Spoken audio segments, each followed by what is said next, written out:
TV36 News Stream kasama si Justin Disa neto makibalita makialam matuto at magdesisyon tama magdesisyon ang tama Skip the scroll and stream at TV36 News Stream kasama si Justin Disa neto makibalita makialam matuto at magdesisyon na tama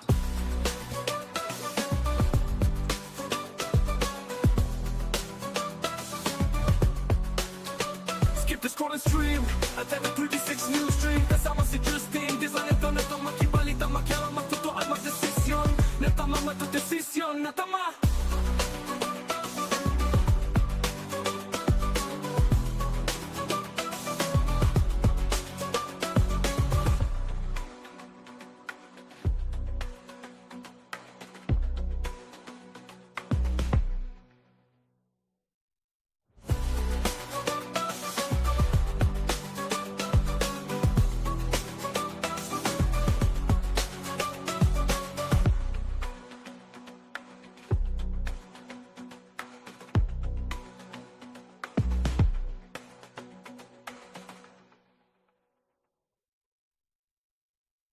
Balitang makatotoanan Balitang mapagkakatiwalaan Balitang may paggagamitan Skip the scroll and stream at TV36 News Stream kasama si Justin Disa neto makibalita makialam matuto at magdesisyon tama magdesisyon ang tama Skip the scroll and stream at TV36 News Stream kasama si Justin Disa neto makibalita makialam matuto at magdesisyon na tama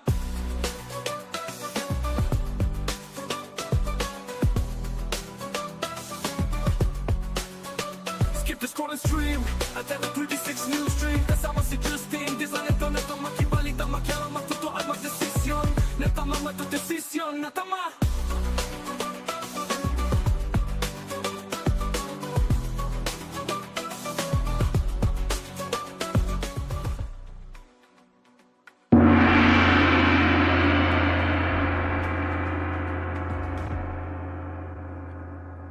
Isang magandang gabi po mga kabalen, mga karihiyon at welcome ho sa inyong paboritong online tambayan. Ito po ang CLTV 36 News Stream. Opo, Justin Dizon po mangbubulabog ngayong alas 9 ng gabi para maghatid po ng mga balita at impormasyong makatotohanan, balita at impormasyong mapagkakatiwalaan at balita at impormasyong may paggagamitan. Balita mapagkakatiwalaan, balitang Live ho tayong napapanood ngayon sa ating iba't ibang social media platforms sa ating YouTube at CLTV36 Official. Ganyan din ho sa ating Facebook pages at CLTV36 News at CLTV36 Official. Live na live din tayo sa telebisyon, Luzon, Visayas at Mindanao via Signal Channel 115. Ganyan din po sa Air Cable Converge Channel 71. At sa ating 37 cable partners dito po sa Kalakhang, Central Luzon, Live na live din sa Free TV Channel 36 dito po sa Kalakhang, Pampanga. Simulan muna po natin ang balitaan. Makibalita muna tayo sa magiging taya po ng panahon. Meron tayong binabantayan na bagyo. Ito po si Bagyong Josie. Makibalita tayo mula po sa ating Weather Bureau Pag-asa. Narito po si Kuyang Benison Estrareha para po sa latest weather report. Happy Tuesday po sa ating lahat. Ako si Benison Estrareha. As of 2 in the afternoon po today ay tuluyan ng humina into a low pressure area itong si Tropical Depression Josie na may international name po na Haishen at huling namataan kanina alas 3 at 1,095 kilometers po silangan ng southeastern Luzon. Nananatili pa rin pong walang direktang epekto ang low pressure areas alimampanig ng ating bansa at inaasahang unti-unting lalayo sa ating kalupaan, posible ring malusaw within the next 24 hours. However, yung mga remnants or yung mga natitirang kaulapan na tinatawag natin, nagdadala pa rin po dito sa may areas ng mga paulan, sa may area po ng Summer Island, Las Dinagat Islands. Samantala, sa kabilang banda, isang bagyo po ang nabuo dito sa labas ng Philippine Area of Responsibility malapit sa may Hong Kong, sa may Guangdong Province. O ditong namataan kaninang alas 3 ng hapon at 940 kilometers west-northwest ng extreme northern Luzon. So malayo po sa ating kalupaan at wala ring direktang epekto. And at the same time, habang ito yung unti-unting umaakyat dito po sa may mainland China ay posibleng marusaw na rin o humina bilang isang low pressure area. Sa ngayon yung tanging weather system na nakaka-apekto po sa bansa ay ang southwest monsoon or hanging habagat hindi po ito pinalalakas nitong tropical depression at sa halip ay nadadivert po yung mga kaulapan patungo dito sa bagyo. So aasahan po natin sa susunod na 2 araw ay patuloy ang paghina pa rin ng hanging habagat sa ating bansa at mababawasan ang mga pag-ulan sa kandurang bahagi. Simula po ngayon hanggang sa darating po na weekend, wala tayong nakikitang panibagong bagyo na papasok ng ating Philippine Area of Responsibility. Pero bago matapos ang buwan ng Hulyo, posible pa po ang hanggang isang bagyo. Base po sa pinakahuling track ng Pag-asa regarding po dito sa low pressure area na dating si Bagyong Josie, as of 12:30 in the morning po ito ay pumasok ng ating PAR as a tropical storm. 8 a.m. naman kanina, humina ito bilang isang tropical depression at patuloy ang paghina nito as of 2 in the afternoon at naging low pressure area na lamang. Malaking factor sa kanyang paghina ay yung tinatawag natin na mataas na vertical wind shear. So ibig sabihin, ito po yung pagkakaiba ng hangin sa itaas at ibabang bahagi ng atmosfera. Sa madaling salita, magulo yung hangin po doon sa dinadaanan ng bagyo, kaya nasira ang sirkulasyon nito. Bukas naman po, araw ng Miyerkules, that's July 15, malaking bahagi pa rin po ng Luzon, including Metro Manila, makakaranas ng fair weather conditions dahil nga doon sa patuloy na paghina ng southwest monsoon, na tanging dito na lamang offshore po yung mga kaulapan. Asahan po bukas, maraming lugar sa Luzon, bahagyang maulap at minsan maaraw ang kalangitan, that's mula umaga hanggang early afternoon. At pagsapit po ng afternoon hanggang sa gabi, posible ang mga pagkulimlim sa ibang lugar lamang po dito sa Luzon at may tsansa pa rin ng mga pulupulong mga pag-ulan o mga pagkidlat pagkulog, lalo na po dito sa may norte, sa Ilocos Region, sa mga mountainous areas ng Cordillera, sa halos buong Cagayan Valley, lalo na dito sa may mainland, pagbaba po ng Zambales, Tarlac at Nueva Ecija. Habang dito sa Metro Manila at mga nearby areas, maliit ang tsansa ng mga pag-ulan. For Metro Manila, temperatura bukas 25 to 33 degrees. Pinakamainit sa may Tugigaraw bago magkaroon ng mga pag-ulan sa gabi hanggang 38 degrees Celsius, habang malamig pa rin sa may Baguio 17 to 25 degrees Celsius. Sa ating mga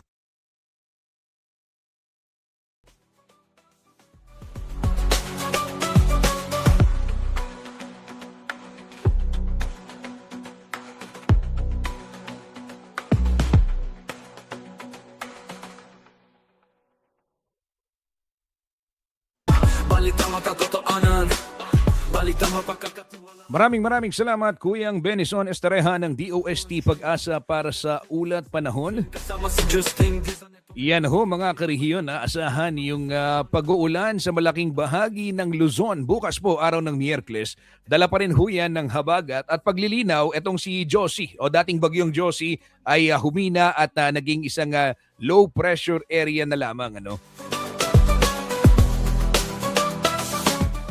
Bigyang daan muna natin ang ilang public service announcement, mga brownout po dito naman sa iba't ibang bahagi ng Pampanga.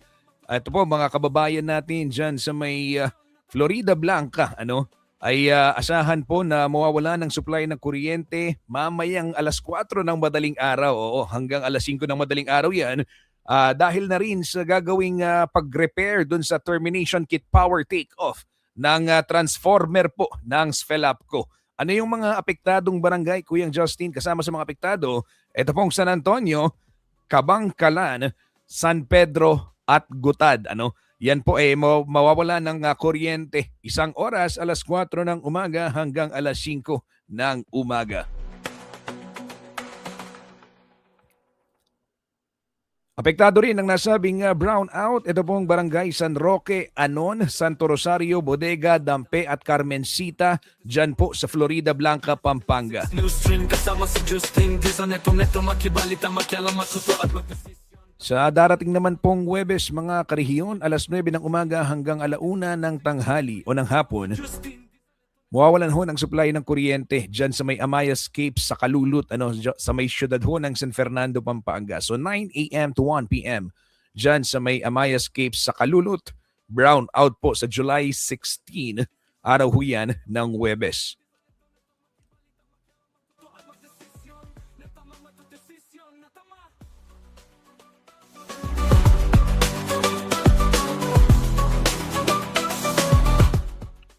Ito naman ho mga karehiyon, anunsyo naman pagdating ho sa supply ng tubig.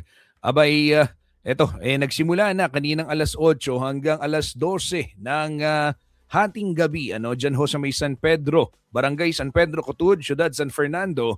Asahan po yung mahinang tubig ngayon dahil na rin sa ginagawang flushing activity nito pong water district. At ganyan din, apektado rin ng nasabing low pressure at water discoloration. Ito pong St. Jude Village, dyan ho sa may siyudad San Fernando, 8 p.m. to 12 midnight. Dahil na rin sa flushing activity po ng San Fernando Water District.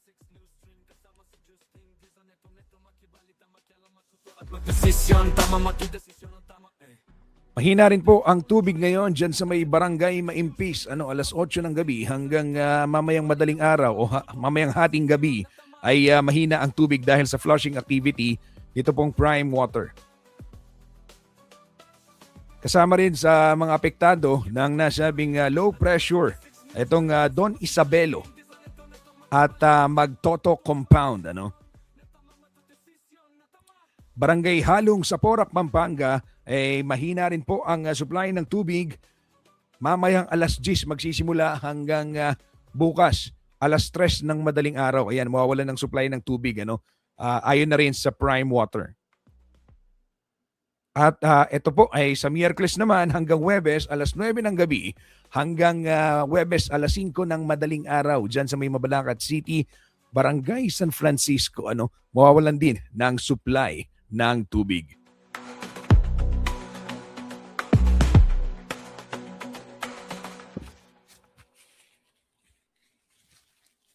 Balitang makatotoanan, balitang mapagkakatiwalaan, balitang may paggagamitan. Skip the scroll and stream at every 36 news stream. Kasama si Justin Dizon, neto makibalita, makialam, matuto at magdesisyon. Bago tayo magpatalastas, Kuyang Justin, pa-shoutout ka naman. Ito nakatutok po sa ating programa, ating kaibigan Joel Stephen Manalo na Barangay Santo Domingo, Minalin, Pampanga. May pabengi, Kabalen Joel, kumusta ka, Koy? Eto, si Noel Cleofe, ayan, sabi niya, malapit na ang Burr months. Ayan, excited si Noel, maraming inaabangan tuwing holiday season. Matuto at magdesisyon, natama matudesisyon, natama. Isang mabilis na patalastas lamang sa ating pagbabalik. Mga detalye po ng mga balitang dapat ninyong malaman ngayong araw ng Martes, July 14. Huwag ho kayong bibitiw. Magbabalik po ang CLTV 36 News Stream.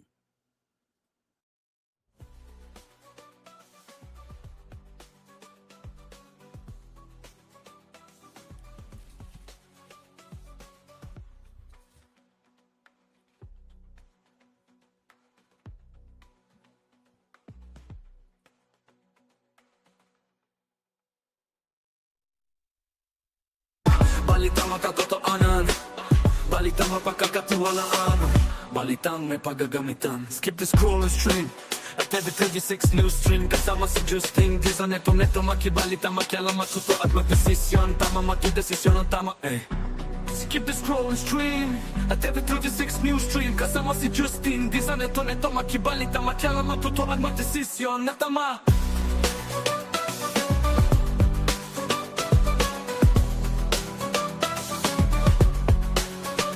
Skip the scroll and stream at every 36 news stream. Kasama si Justin Dizon, neto makibalita, makialam, matuto at magdesisyon na tama, matudesisyon na tama.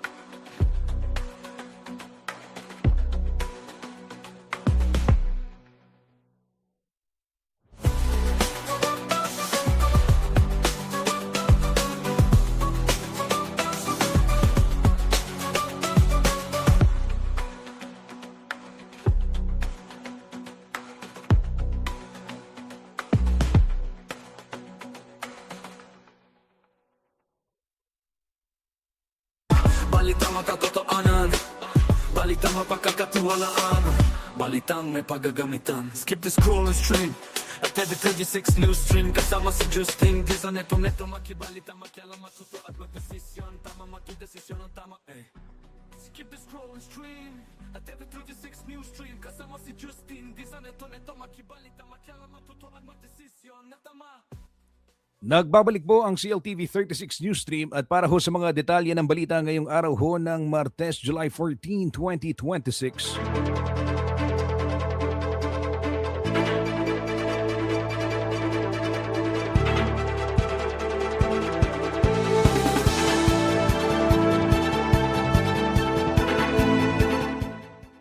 Sa bayan ho ng Kapas sa Tarlac, mga kabalen, mga karehiyon, tinuligsa po ng mga residente, pagsasaka at mga katutubong Aita. Ito hong mula po sa 5 barangay ng Kapas Tarlac, yung umano'y panggigipit at mahigpit na patakaran dito pong Philippine Air Force sa loob ng Colonel Ernesto Ravina Air Base o yung tinatawag na Crow Valley. Sa isinagawang kilos protesta sa Sitio Calana, dyan po sa may barangay O'Donnell, iginiit po ng mga residente ang umano'y paglabag sa kanilang mga karapatan dahil umano sa limitasyon sa pagpapapasok at paglabas sa lugar, gayon din ho yung paghihigpit sa mga gamit na maaring dalhin at idaan doon sa mga nakatalagang checkpoint. At ayon ho sa mga nagprotesta, kabilang ho sa kanilang panawagan, ang agarang dialogo sa Philippine Air Force upang marisolba ito pong usapin kaugnay ng kanilang paninirahan at karapatan po doon sa tinatawag na lupang ninuno. Dumala rin po sa nasabing kilos protesta si Kapas Mayor Rosaler Butz Rodriguez upang makiisa sa paghahanap po ng solusyon para ho sa mga residenteng naninirahan sa loob ng military reservation area. At iginiit naman po ng Philippine Air Force na kinikilala nila yung ginawang protesta.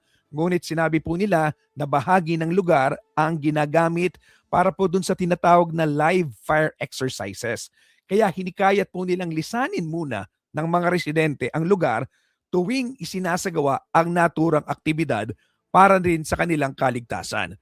Aminado naman po yung ahensya na may hamon po sa pagpapaalis sa mga nakatira sa itinakdang danger zone.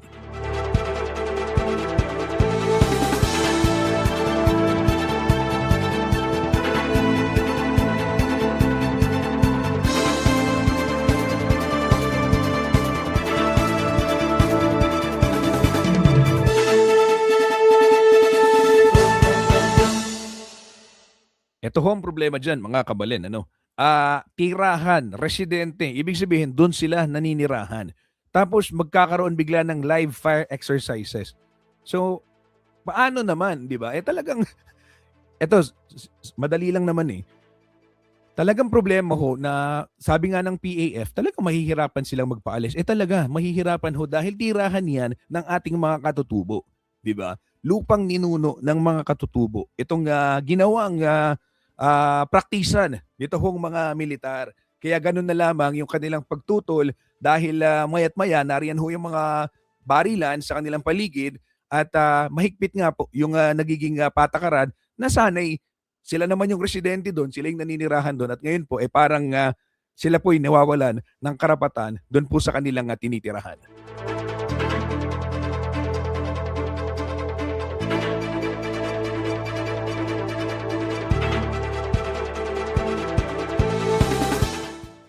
Sa ibang balita naman po, matagumpay na naisagawa ang Project MedX, Central Luzon Emergency Medical Simulation Exercise o CMEX, saan yan? Sa may University of the Assumption, kanina pong umaga o buong araw ngayong Martes, July 14.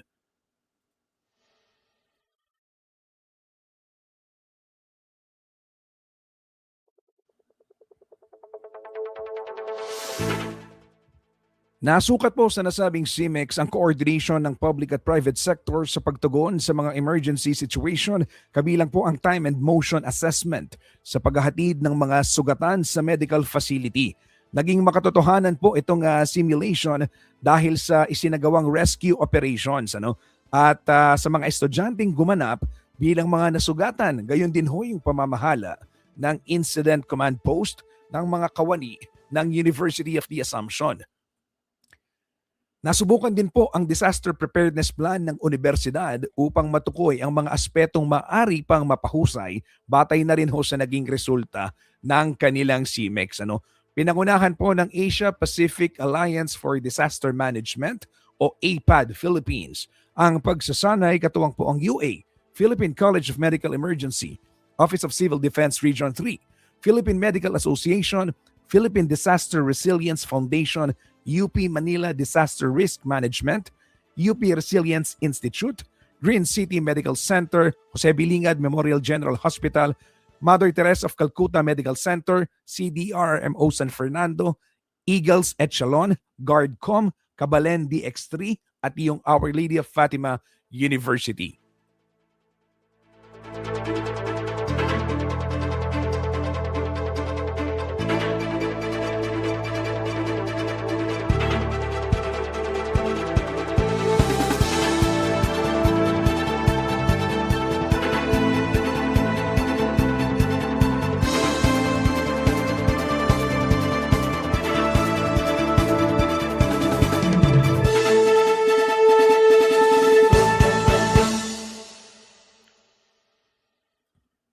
Balita naman ho sa lalawigan ng Tarlac, mga kabalen, mga karihiyon. At formal na pong nagsampa ng kasong homicide ang Bamban Municipal Police Station laban ho sa mga individual na umano'y sangkot sa pagkamatay ng PWD vlogger na si RJ Yumul o mas kilala po online bilang si Katotski Vlog. Ayon ho sa pulisya, isinampa na sa tanggapan ng piskalya ang reklamo matapos po ang isinagawang investigasyon at pangangalap ng mga ebidensyang kaugnay ng insidente noong July 5, 2026 sa bayan ho ng Bamban, Tarlac. Nauna na pong nagpahayag ng pakikiramay ang National Council on Disability Affairs at kinundina ang insidenteng nagresulta sa patay ni Yumul na may full phocomelia o kondisyon na nagdulot po ng pag-ikli ng ilang bahagi ng kanyang mga kamay o paa. At nagpaabot naman ho ng tulong ang DSWD Field Office 3 at ang lokal na pamahalaan ng Bamban sa pamilya ng nasawi, kabilang na po ang financial at burial assistance. Patuloy naman po ang investigasyon ng mga otoridad habang nananawagan po ang Bamban MPS sa mga nakasaksi sa insidente na makipag-ugnayan upang makatulong sa pagpapatuloy ng kaso at paghanap ng hustisya para po sa pamilya ni Yumul.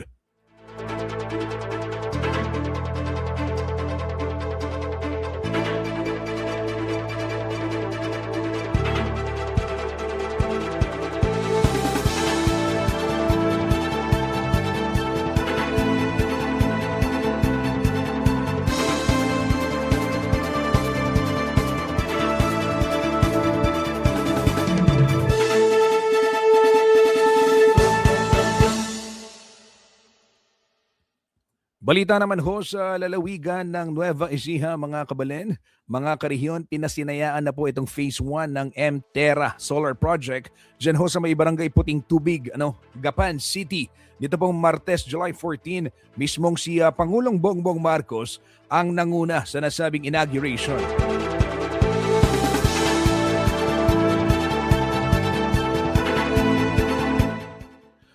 Ayon ho sa pamahalaan, bahagi ito ng pagpapalawak ng renewable energy at pagpapalakas ng supply ng kuryente sa bansa. Sa kasalukuyan, mayroon na itong 1,373 megawatts na solar power capacity at 825 megawatts na battery energy storage na kinikilala po bilang largest operational integrated solar and battery facility on a single site sa buong mundo.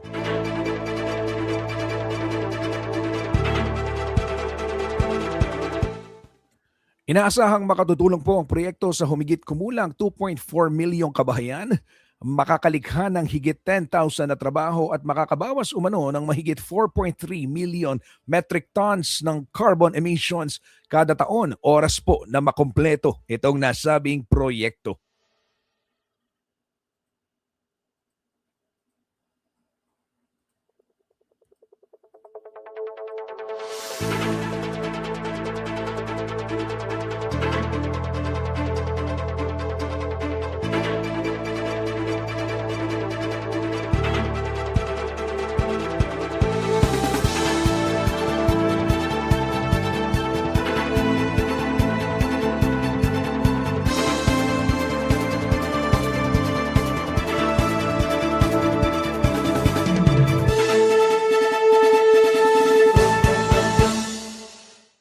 Sa bayan naman po ng Santa Ana, Pampanga, mainit na sinalubong ng mga deboto ni Apong Santa Ana ang pagdating ng imahe ng patron sa munisipyo na bahagi po ng ikasampung istasyon nito pong Dalo Patron. Kaugnay ho niyan, isang banal na misang idinaos sa pangunguna ni Reverend Father Jesus Layog Jr. Samantala, isa po si Mayor Dinan Labong sa mga nagbuhat at naghatid ng imahe ni Apong Santa Ana, kasama po yung mga otoridad at kawani ng pamahalaang bayan ng Santa Ana.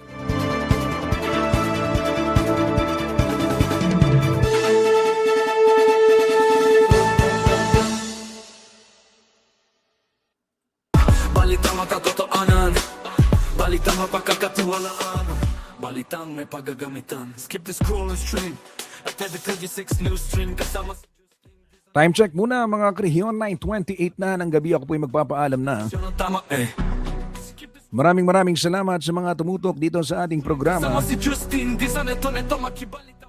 Para po sa mas maraming detalye, mas maraming balita, mag-like and follow na sa ating social media pages at Facebook CLTV36 News and at CLTV36 Official. Scroll and stream at Ganyan din po sa ating YouTube channel at CLTV36 Official. tutuan magdesisyon, na tama matudesisyon, na tama. Sa ngalan po ng buong puwersa ng CLTV36 News and Current Affairs para ho sa mga balitang makatotohanan, balitang mapagkakatiwalaan at balitang may paggagamitan. Ako po si Justin Dizon, ito po ang Newsstream. Magandang gabi po at maraming salamat.